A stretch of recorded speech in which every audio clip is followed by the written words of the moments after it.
Hello everyone, this is Vikas Goyal from lucid point. In the last tutorial मैंने आपसे discuss किया था about application of concave and convex mirror. इस tutorial में मैं आपको बताने वाला हूं रिफ्लेक्शन ऑफ लाइट। तो लास्ट ट्यूटोरियल तक हम लोग डिस्कस पूरा कर चुके हैं रिफ्लेक्शन ऑफ लाइट। यहां पर चैप्टर डिवाइड होता है सेकंड पोर्शन में, that is reflection of light. तो अब आगे की सारी वीडियोस रिफ्लेक्शन के बारे में बनने वाली है। This is the introductory video of the reflection of light. So चलिए जानते हैं with the help of some example. मैंने यहाँ पे सामने एक कप लिया है, ट्रांसपेरेंट कप। इसके अंदर आपको दिख रहा है यहाँ पे एक पानी है और पानी के अंदर ये स्पून डाल दिया है मैंने। सो ये बहुत ही कॉमन सी बात है। अब इसमें हमें स्पून जो है, स्पून की शेप अगर आप देखें तो थोड़ी यहाँ पे डिफरेंट नजर आ रही है मुझे, साइड साइड एंगल से मैं देख रहा हूँ इसको। तो ये स्पून बिल्कुल सीधा नजर नहीं आ रहा, रादर यहाँ पे ये थोड़ा सा बेंड हो गया और फिर उसके बाद फर्दर ये यहाँ पर बेंड हो गया, राइट। तो ये फिनोमिना कहलाता है आपको रिफ्लेक्शन। ये हो किस वजह से रहा है, इसका आंसर है रिफ्लेक्शन। तो समझते हैं कि ऐसा क्यों हो रहा है, रिफ्लेक्शन हो क्यों रही है। देखिए, जब लाइट एंटर होती है, लाइट लाइट कुछ भी हम देख पा रहे हैं, इतनी बात तो आपको समझ में आ गई होगी पुरानी वीडियो से कि जो भी हम देख पा रहे हैं वो सिर्फ लाइट की वजह से देख पा रहे हैं। लाइट मींस हम रिफ्लेक्शन की वजह से देख पा रहे हैं, जो हमें विजिबल होता है। ओके, लेकिन यहां पर बात हो रही है रिफ्लेक्शन की। तो रिफ्लेक्शन का मतलब क्या होता है, जब लाइट बेंड होती है, light bends, whenever the light bends, that means refraction will happen. So first concept, first funda of reflection is that bending of light is very necessary. This is the key point of the reflection. अब जानते हैं कि bending भी क्यों होती है। Further इसको थोड़ा सा इन डेप्थ जाते हैं। बेंडिंग इसलिए होती है लाइट की क्योंकि क्योंकि वेलोसिटी ऑफ लाइट, जो वेलोसिटी है, वेलोसिटी ऑफ लाइट चेंज होती है, वेलोसिटी ऑफ लाइट चेंज होती है। अब वेलोसिटी में आपको पता है दो चीजें होती हैं वेलोसिटी में। एक तो उसका मैग्नीट्यूड, अगर फिजिक्स में जैसे हम लोग ये टॉपिक पढ़ ही रहे हैं, आपने पढ़ा हुआ वेलोसिटी के बारे में कि वेलोसिटी में दो चीज होती है, मैग्नीट्यूड एंड डायरेक्शन।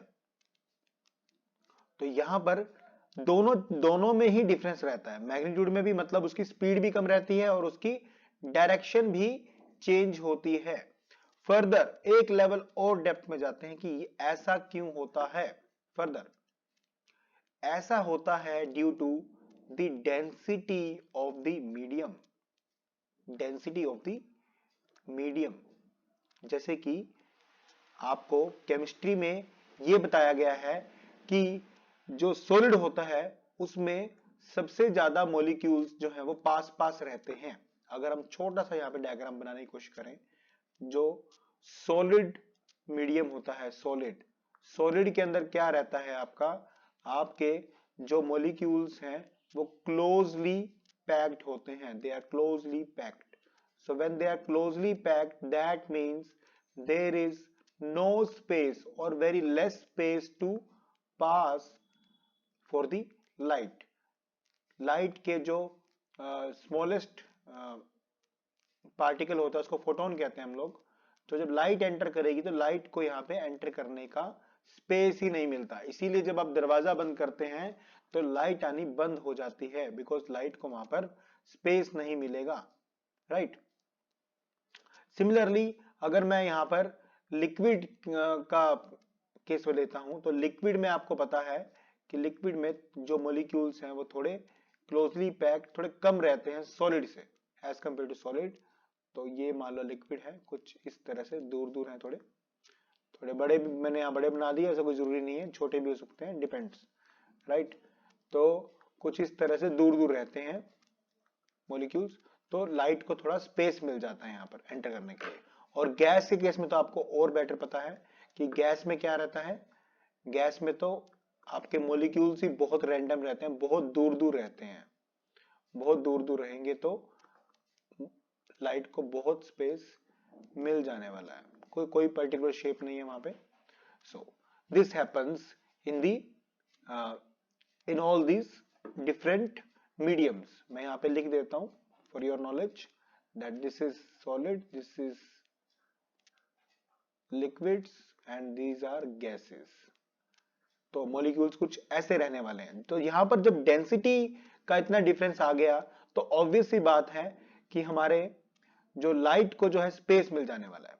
लेकिन अब यहां पे सिर्फ सॉलिड लिक्विड गैस की बात नहीं होगी, यहां पर अलग अलग मटेरियल्स की बात होगी, जैसे glass, air, oil etcetera, number of glasses. Glasses की भी फर्दर कैटेगरी सबकी मैं बात करूंगा एक एक करके। चलिए सेकंड एग्जांपल मैं यहां पे लेता हूं। सेकंड एग्जांपल जो हमने लिया है, यहां पे आपको क्लियरली विजिबल है कि एक पर्सन यहां पे देख रहे हैं इस कॉइन को। मान लेते हैं कि ये एक आपका 5 रुपए का कॉइन है, 5 रुपए कॉइन है, ये आपने यहाँ पे कुछ ऐसे प्लेस कर दिया। अब यहाँ पे इस वेसल में ये समझ लीजिए कांच का एक बर्तन है, कांच का वेसल है, आप यहाँ पे इसको देख रहे हैं। तो जो इसकी पोजीशन है वो आपको नीचे ही दिखाई देगा क्योंकि ये नीचे यहाँ पे रखा हुआ है। लेकिन जब आप इसमें पानी भर देते हैं, अभी भी कॉइन यहीं पर ही है, कॉइन तो यहीं पर है, लेकिन जब आप इसको देख रहे हैं तो आपको इसकी पोजीशन यहां पर दिखाई दे रही है। This is called apparent position. Apparent position means जो आपको विजिबल हो रहा है, जो आपको दिख रहा है, लेकिन जो रियल पोजीशन है वो इसकी नीचे है। तो ये सब फिनोमेना भी रिफ्रैक्शन की ही एप्लीकेशन है। यहां पर भी ड्यू टू रिफ्रैक्शन हो रहा है। क्यों हो रहा है? देखिए बाहर जो लाइट है, यहां पे बाहर क्या है? एयर है। यहां मीडियम क्या है? हमारा एयर है, एयर मींस गैस। और यहां पर मीडियम क्या है हमारा, जिसके अंदर कॉइन है, यहां पे है water, and water is liquid. तो जैसे मैंने अभी आपको बताया कि लिक्विड के अंदर जो मॉलिक्यूल्स हैं वो closely packed as compare to air ज्यादा है, राइट। तो वहां पर लाइट को एंटर करने का समय नहीं मिलेगा, लाइट को एंटर करने का स्पेस नहीं मिलेगा, राइट। तो स्पेस नहीं मिलेगा तो उसकी पिक्चर ऊपर बनने वाली है, ना कि नीचे बनने वाली है, राइट। तो इसको फर्दर डिटेल में और कंसेप्चुअली जानते हैं। तो यहां पर हम एक केस लेने वाले हैं जहां पर रेक्टेंगुलर ग्लास स्लैब ली हमने। This is made up of a glass, एक ग्लास की स्लैब है ये, और यहां से हमारी लाइट एंटर करने वाली है, इंसिडेंट रे, ये नॉर्मल है, और ये जो एंगल बनने वाला है वो बनने वाला है एंगल ऑफ इंसिडेंस, राइट। तो अगर ये मान लेते हैं अगर इंसिडेंट रे सीधी जाती तो ये कुछ ये वाला पाथ इसको फॉलो होना था, लेकिन क्योंकि यहां पर मीडियम चेंज हो रहा है, बाहर मीडियम है हमारा एयर और अंदर मीडियम है हमारा ग्लास, तो मीडियम में जब भी चेंज आएगा तो रिफ्लेक्शन होगी, मैंने आपको बताया था, लाइट बेंड होगी। तो यहां पर ये वाला येलो वाला पाथ ना कवर करते हुए ये पाथ कुछ इस तरह से कवर होगा, like this. So this angle is called angle of refraction. यहां पे एंगल आर जो है वो एंगल ऑफ रिफ्रैक्शन है। अभी तक हमने जो वीडियोस पहले की हैं उसमें एंगल ऑफ रिफ्लेक्शन की बात की है, लेकिन यहां पर एंगल ऑफ रिफ्रैक्शन है क्योंकि यहां पर मीडियम चेंज हो रहा है। तो मीडियम चेंज होना इस बात का प्रूफ है कि वहां पे रिफ्रैक्शन हो रहा है, राइट। और लाइट वहां पे एंटर तो कर रही है लेकिन एंगल चेंज हो रहा है वहां पे, राइट। सो ये फर्स्ट केस हमने लिया जब लाइट एंटर कर रही थी एक रेरर मीडियम, इसको कहते हैं हम rarer medium to denser medium. ये हमारा था डेंसर मीडियम। तो जब डेंसर मीडियम में लाइट एंटर करेगी तो लाइट बेंड हो जाने वाली है towards normal, light will bend towards normal, light bends towards normal. This is the case of the rare to denser medium. Second case यहां पे लेते हैं हम लोग। सेकेंड केस में सेम ऐसा ही मैं एक रेक्टेंगुलर स्लैब जल्दी से बना लेते हैं हम लोग, और अब मान लेते हैं कि लाइट तो एंटर कर गई है, रेक्टेंगुलर स्लैब में एंटर कर गई थी, और लाइट रे को दोबारा से यहां बना लेता हूं मैं जल्दी से। मान लेते हैं कि ये हमारी अब जो लाइट थी इंसिडेंट रे, कुछ ऐसा मान लेते हैं। अब इसको हम लोग मानने वाले हैं इंसिडेंट रे, राइट। और दोबारा से यहां पर मैं एक नॉर्मल ड्रॉ करने वाला हूं लाइक दिस।